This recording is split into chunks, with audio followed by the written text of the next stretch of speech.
Hey there, and welcome to Pillar.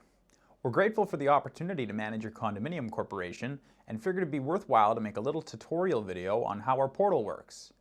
The portal is going to be critical as we move forward in managing your condominium.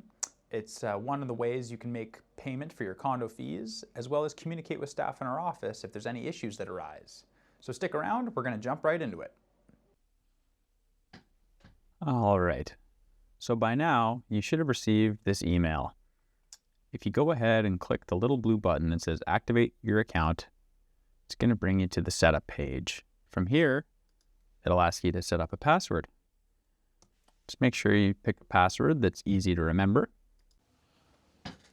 Then it's going to bring you to the login screen. So you're going to want to just put in your login information as well as the password you just created. And then click sign in.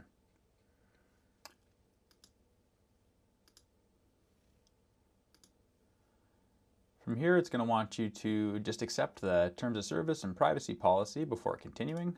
Make sure you do so, and then it'll bring you into the residence center.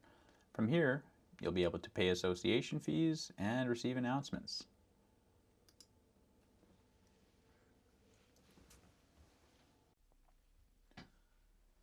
Now to get you familiarized with the portal. So from here, what you're looking at is your dashboard. You can open requests, check and see if there's any upcoming events. It's got some of your account information there. If there's any new announcements, you'll see them here. And there's a little bit of information if you need to contact our office. On the left-hand side of your screen, you'll see a drop-down menu. So if you click on payments, for example, it's going to take you to your payment history. From here, you'll be able to see all payments made, any expenses on the property. If you have any outstanding balances with the condominium, you can all find them here. You'll also have the ability to make a payment and set up auto pay, which we will touch on later in the video. If you click on the Requests tab, this is where you'll be able to communicate with staff in our office. So if you have a maintenance request, you can go ahead and click Create Request on the top right-hand side of your screen. It'll give you a couple options. So if you have something specific to maintenance you'd like to have addressed, click this little box here for maintenance request. If it's more of a general inquiry, if you have a question, comment, concern, feel free just to click that button there and the property manager will reach out. For this example, I'll just put in a maintenance request. It's important to put in as much information as possible. Makes it easier for us to serve you. So I'm just going to use an example of a clogged toilet since it's very common. In the category section, go down and select plumbing. In the subject, I will type out clogged toilet.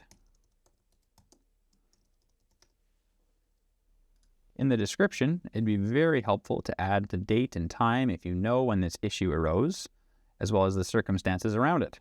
If you happen to know why the toilet's clogged, please let us know as we'll pass that information along to the plumber and it'll make their job way easier.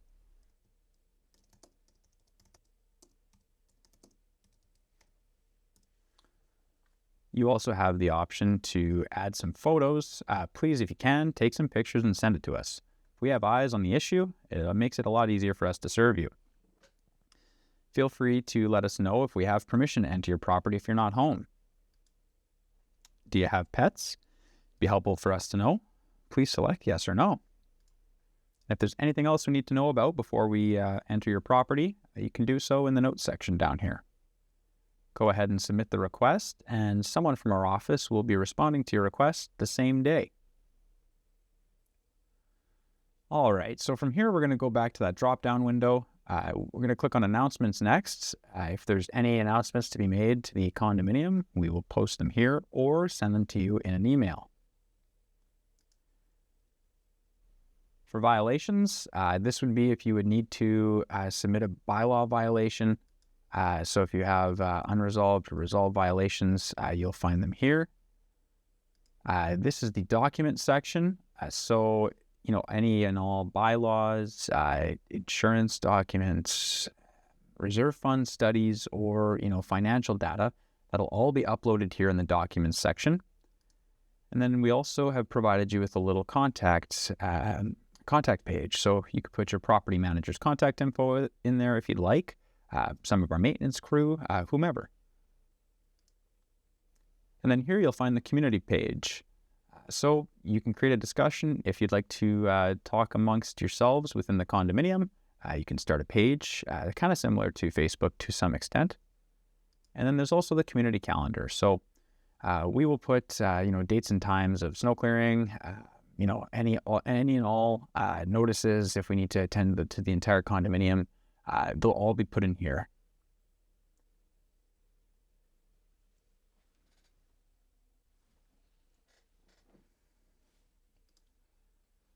Now we're going to show you how to set up autopay. If you click on your Payments tab on the drop-down menu on the left-hand side of your screen, it'll bring you to the Payments page. And on the right-hand side, you'll see this little button here that says Set up Autopay. Click that button. It's going to take you to the next page. So from here, you can go ahead and enter your amount for condo fees that are due. You can choose between paying off the entire balance or a fixed amount. Next, you need to upload your transit information. So just put in your first and last name, your transit number, institution number, and your account number. Just make sure you confirm it before proceeding. And if you need some help finding any of this information here, you can request a void check from your financial institution. And on the void check, we've got a little guide that can show you where to find all these digits. So for the transit number, it'll be on the bottom left of that void check. The institution number will be found right in the middle. It's a 3-digit number. And then your account number will be found on the right-hand side of the void check. Once all of that information has been populated in the fields, you can select a payment start date as well as the frequency of the payments. After that's all done, just click Next and you've set up autopay. So there you go. That concludes our portal tutorial video. If you have any other questions, comments, or concerns, please feel free to reach out to staff in my office and we'd be happy to assist you in getting set up in the portal. Once again, we'd like to thank you for the opportunity to manage your condominium corporation, and we look forward to serving you in the future. So thanks very much for your time, and we'll talk to you soon.